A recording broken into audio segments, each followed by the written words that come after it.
Good afternoon, everybody. I am Larry Metz with DQE Communications. We are the premier regional fiber optic network provider in Western Pennsylvania. We offer extremely high performance to the internet, between sites, to the cloud, such as Azure and Amazon Web Services, as well as connectivity to most of the data centers within the region. It's my pleasure today to introduce Dr. Nick Nystrom of Pittsburgh Supercomputing. He's going to discuss their new Bridges supercomputer and high-performance computing as a service. And with that, take it away, Nick. Okay, thank you, Larry. I'm going to have to move very fast today. I've been assured that the slides can be available afterwards, so if anyone wants them, they'll be somehow made available. And if not, please just email me and I'll send them to you. So what I'm going to be talking about today is Bridges. It's a system that we architected at the Pittsburgh Supercomputing Center for really merging high-performance computing and big data. The idea here is that we know that the expertise we have in high-end computing can be leveraged to do large-scale data analytics in ways that you can't do on smaller servers. First, a few words about PSC, again, very quickly. We are a joint project of Carnegie Mellon and the University of Pittsburgh. We've been around for 30 years. We have about 70 full-time employees, many of whom have PhDs and other advanced degrees. Part of what I'm going to describe to you is not just the platform, the infrastructure, but there's also a very human component to this, a value add for helping people understand how to work with data, how to develop large-scale data analytic solutions, what algorithms make sense, how to train networks, and so on. So what PSC does is quite a bit. Our primary mission, funded by national agencies, is to serve the national research community, top left here. But for this meeting, I'm here mainly because we support and advise industry. We support industry by providing advanced access to the highest end computing available, and also by providing advice, teaming, and collaboration to help solve problems. We also do a large amount of education and training. This involves topics in big data is one of our rotating topics. We are having content about to enroll in machine learning, but also other things just with large-scale computing. So this audience understands why we're doing big data now. And this morning we did see statistics on how much of data is unstructured. And that's very true, excuse me, across the research community. So what we're really seeing is a shift from structured data. We were doing very large data for a very long time to the world where we're looking at a lot of video data, internet type data, unstructured text, and images. And so that's very important across the board for what our users are doing who are across different segments. Okay, so this is the computer. Now it's a one-slide summary for those who have really sharp eyes. It's a $17 million overall project funded by the National Science Foundation. Our primary vendor is Hewlett-Packard Enterprise, who's a sponsor of this conference. We architected the system. We chose HP Enterprise because of the depth of types of products that they have, and you'll see how they fit together shortly. Where Bridges is really unique is supporting a uniquely flexible operating environment. So software that people actually use in data science, in large-scale data analytics, but also coupling that with high-performance computing. So one can scale out to hundreds of nodes, many tens of thousands of cores. One can also scale up to 12 terabytes of RAM on a single server. And that's really enabling for large-scale graph analytics, certain types of machine learning, and other things that don't partition. One of the things that we know is that the techniques like the shared nothing architecture, which gave rise to things like Hadoop, they work. You'll get your problem done. But if you actually throw a high-performance solution at it, you might get your problem done 10 or 100 times faster. On these large memory nodes with graph problems, maybe 1,000 times faster. So there's a real win to be had here. There's acknowledgements. At the annual SC conference, which is the largest high-end computing conference in the world, Bridges actually got 2 awards. One was for the best data-intensive system, parentheses, end-user focused. I don't really know what other kind of system there is that's not user-focused. So that's worthwhile. So before I get into details, I want to have this slide up here on how do you get access to bridges. There are two ways. For open research, it's allocated through a national organization called XSEDE, XSEDE, of which PSC is a founding member. We can also make available up to 10% of the system for discretionary use. That can be for proprietary research, really to advance the use of data-intensive methods in business and industry, the Commonwealth of Pennsylvania. And so we have a very strong interest in helping people within this room to try things out. And for that, just email me. So the motivating use cases, why did we build the system? Because there's a lot of hardware out there. It's like we just heard another talk. There are a lot of shiny tools, but which ones do you actually want? And so it's really being able to stitch together very complex data-intensive workflows. There may be parts of it that may be Hadoop and Spark, as we just saw.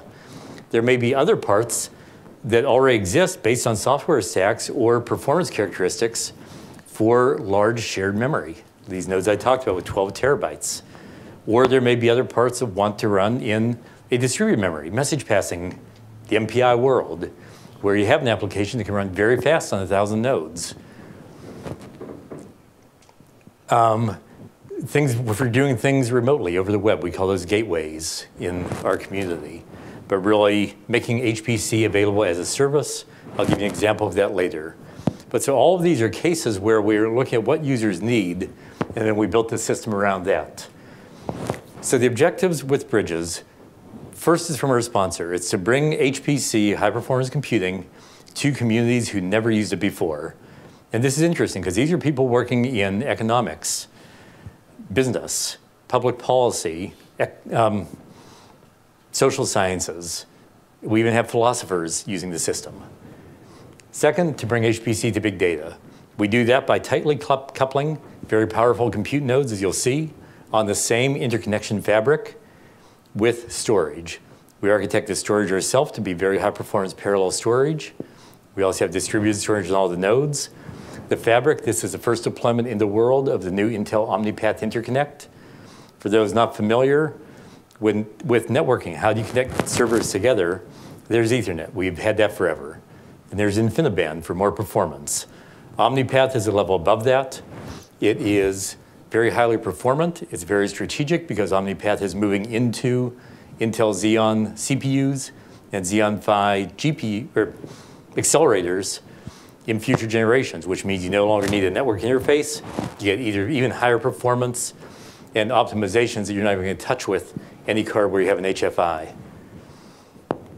And then to streamline remote access. I'm saying here to campuses. That can also apply to businesses and to labs and to manufacturing floors.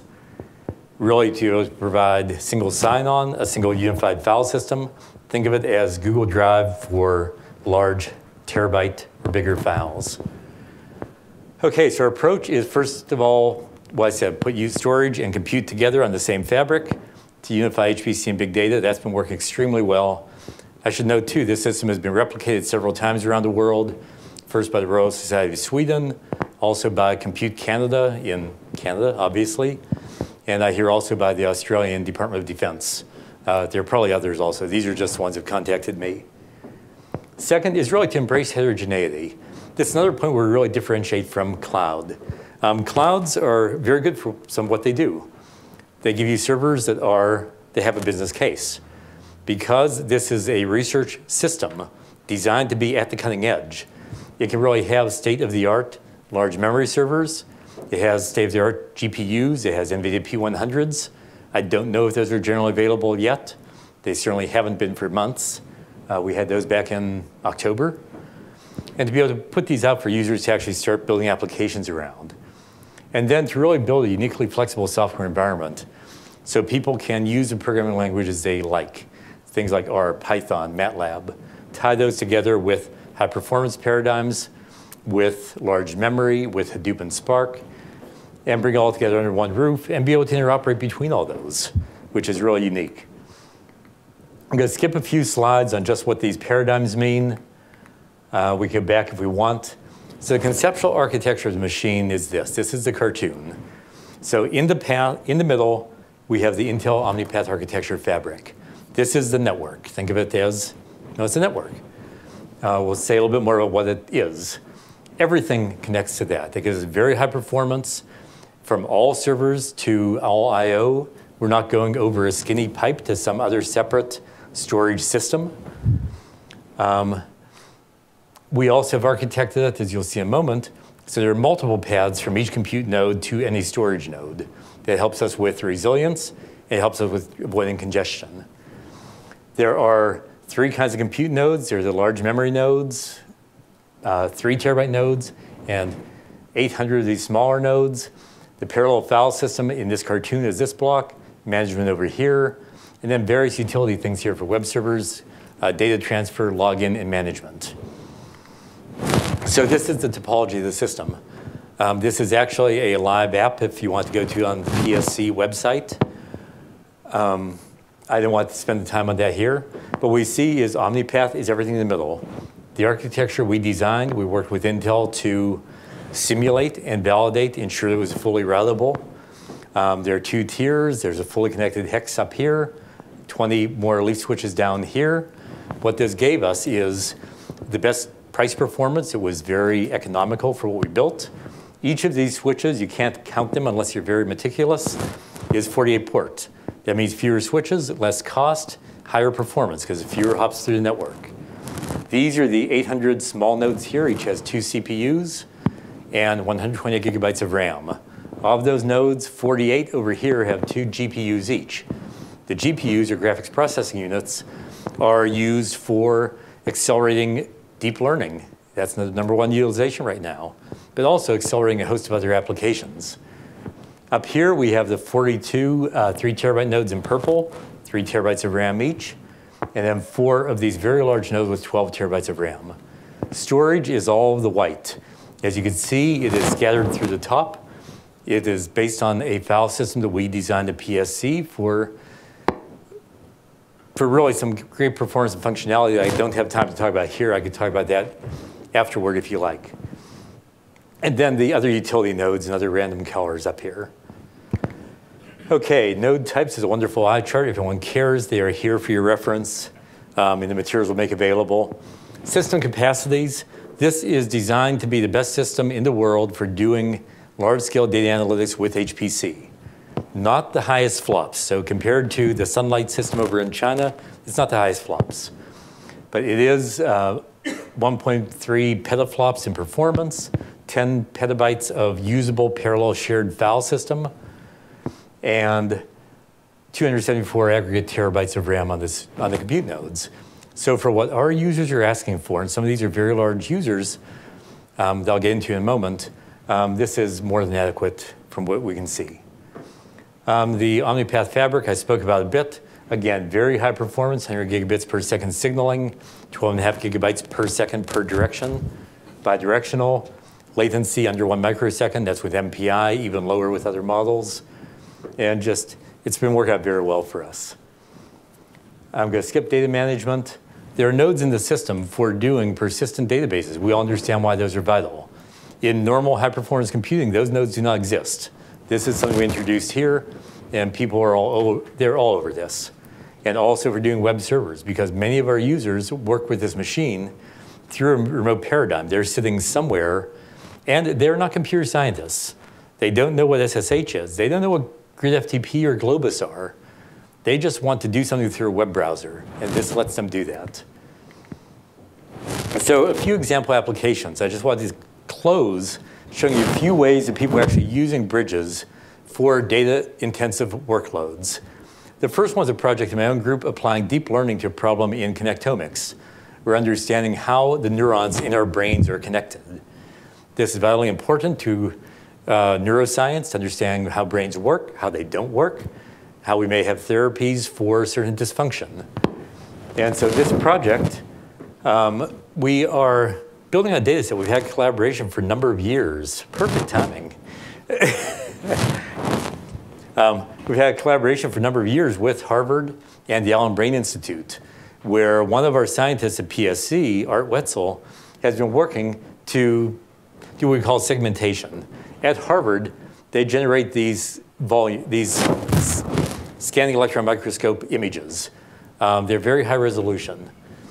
What they are is slices through brain tissue. They start with a zebrafish, then they did a mouse. And mouse cortex, not a whole mouse. Then what you can't see up here, these are white field images with various random black dots. And these dots are human annotated neurons. So what has happened over time is that students and interns over years sit in front of a high-res monitor and say, look at the image on the left here. And with their trained eye, they say neuron, neuron, neuron. And that's spent countless human hours. People who could be doing something a bit more engaging. And so what we felt, okay, the zebrafish is small. That's what we're working with. It's a good training set. The mouse brain, if someone were to do a whole mouse brain, that'd be about 1.4 exabytes of data, way more than anyone has ever attempted by hand. So there's a real call for automating this process. And that's where we feel that deep learning can really help. We have a great training set. We have 1.4 million high-quality human annotated labels here. So by training on the zebrafish brain, this is something we are doing to help do this automatic identification of neurons within these high-resolution SEM images. And then those can be stitched together to form the full connectome. First in the zebrafish to validate the method, then the mouse, and onward from there. This project involves a number of interns in my group who I think for undergraduates are getting some really valuable experience. It speaks to the workforce angle we've heard. There are a whole number of projects on bridges using deep learning for a variety of very interesting things. Another project, I'm down to 1.5 minutes, is called the Causal Web. This is a project it's led by the University of Pittsburgh, Department of Biomedical Informatics. It has collaborators at Carnegie Mellon in the Department of Philosophy of all places, who are actually statisticians. And the objective here is to be able to determine cause and effect relationships in very large data sets from cancer genomics, chronic lung diseases, and fMRI brain data. They built a web-based user interface. This is an example of a gateway where users can prepare and upload their data over commodity internet. It then uses the VMs within bridges to do web services like Apache, provide the front end to this interface to do authentication, data management, and provenance with various databases, and then launches its algorithms on very large memory nodes. These are large graph problems. They're not distributed. This is also an application that is written in Java. So this does not work in a scale-out cloud environment. It runs on one node, and you just need a really good node. And so that's what we're giving them, and this is running very well. We'll be giving a talk on this. PSC is having a launch event for bridges on Friday. There's a formal dedication in the morning from 10:30 to noon, and a symposium from 1 till 3. This will be one of the talks in the symposium by the team at Pitt NCMU, so if you can, please come by. We have people doing large-scale metagenomics. This is interesting. We know the human genome is 3 billion base pairs. That sounds big. To understand how diabetes how it affects the microbiome in our gut and how that in turn affects the disease, the genomics they did are 378 billion base pairs, 130 times bigger than the human genome. That's a really big problem. This is an example, again, in genomics, we construct the world's largest database of what we call KMERs, or low genetic units. This ran for several weeks, in 24 days, over 3 weeks, using about 4.8 terabytes of RAM. This could not have been done on a server with less than 4.8 terabytes of RAM, because it is a giant in-memory hash table. If you were to distribute this, it would have taken much, much longer because of the traffic between nodes. And the last example I have here, just kind of fun, because this is a case where people working in the English department at Carnegie Mellon, again, not traditional users of big data, but everybody now has recognized the power of data, poured through about 60,000 biographical entries, 62 million words to start understanding the connections between all the people back in early Britain, 1500 to 1700. The methods they have used are statistical methods that are applicable to other social networks. This could be used in modern settings, it could be used in other scholarly settings. And it's an example where they also have a web interface for collaboration. So the bridge is a way of bringing together these large data sets, building communities around them, letting different kinds of users, domain specialists from different domains, actually finally get together and work with either one data set or with multiple data sets, pulling them together and seeing what other new questions they could ask. So I'm definitely out of time, so I will be happy to take any questions. We have one last slide on e-commerce, so I'll leave that up while we see if there are any questions. Yes? What's your criteria for the discretionary use? Okay, the question was, what are the criteria for the discretionary use? So that's determined, we have a cooperative agreement with the National Science Foundation. And what that's be used for is to enable data-intensive research and broaden participation in data-intensive computational science by industry, by users of the Commonwealth of Pennsylvania, and others. And so I would say as long as it is legitimate research or use of the system, doesn't have to be pure research, it could be production in general, in character, it's valid. I think what's not valid would just be if you could think of something, if the use in mind is something that would embarrass one if it were public, then it's not valid. I mean, if it's to help, examples of great things we've been talking about are helping digital manufacturing. There's a talk early in this session on instrumenting machine processes and being able to help predict failures or improve product yield or quality. That's a great example. A lot of people come to us with questions in big data where they're not looking just for a platform. They don't just want hardware and maybe a software stack. They also want people to help them frame the problem, understand what data to look at, maybe how to clean it, what algorithms to apply, maybe which deep learning framework may be best, how to train that, and so on. There's a lot of people know they have to do this, but they don't really know the path through the forest. And they would like someone to walk through it with them. So, and I'm saying it that way because we can't just tell them we do these three things. It will be a collaboration. Because we have to understand what the data is first. We have those people to do that. Thank you. So I'll be happy to take more questions in the hall or at the reception. Thank you very much.